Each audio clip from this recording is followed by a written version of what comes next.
Good morning. It is almost Christmas time, and it is that time of the year as we wrap up one year and we start into the next, where people start thinking and talking about making New Year's resolutions and goal setting. And I think that's fantastic. But I would encourage you before you do that is to take a step back and look at what you've done this year. I keep track of everything that I've accomplished. I use something called Toggle Timer, which tells me how much time I spent on projects, but I also use a bullet journal where I record things that I've done every day, and every month I do sort of a roundup. If you haven't done anything like that, it may seem a little overwhelming to try and figure out what you've accomplished throughout the year, but I'd recommend going through your calendar or journal or any kind of record keeping system. It doesn't have to be perfect, but find a way and take some time to just really write out, whether you do it on paper or on the computer, but to really record what you've accomplished this year. I think there's a couple things that is really beneficial for. And one, it shows you how much you've actually gotten done. I'm always surprised, even when I do it monthly, how much I've gotten done, because on months where it doesn't seem like I've gotten a lot done, I've really gotten a lot more done than I thought I did.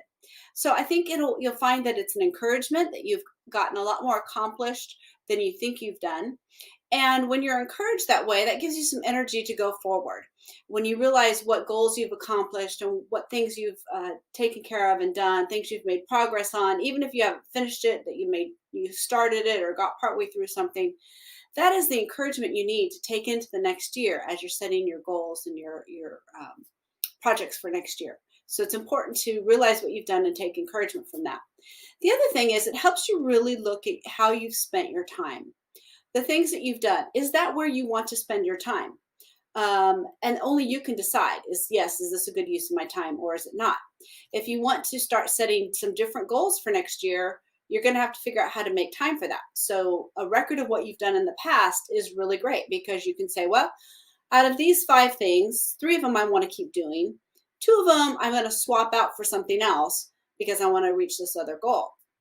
Many times we set goals, but we don't really stop to think about how are they going to look into our daily life. How are we going to find time to do that? We're like, yes, I want to write a book, or I want to finish the book I'm working on, or I have a new series idea, or whatever it might be, but you haven't figured out how that's going to look like in your daily life. If your life, like most of ours, is already pretty full, how are you going to shoehorn something else in? Most of the time you can't. You have to usually get rid of something that you're doing. And most of us have perfectly wonderful things that we're doing. It's not that you're taking something bad off your schedule to put something good in. You're oftentimes replacing something good with something better. Or sometimes there's seasons, and this is a season where you're going to focus on this particular thing and not that particular thing. So before you start looking at what you want to accomplish next year, look at what you have accomplished this year.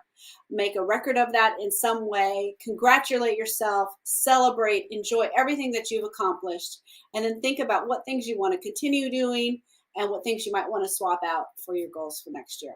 I hope you've enjoyed this productivity encouragement tip, and I will talk to you soon.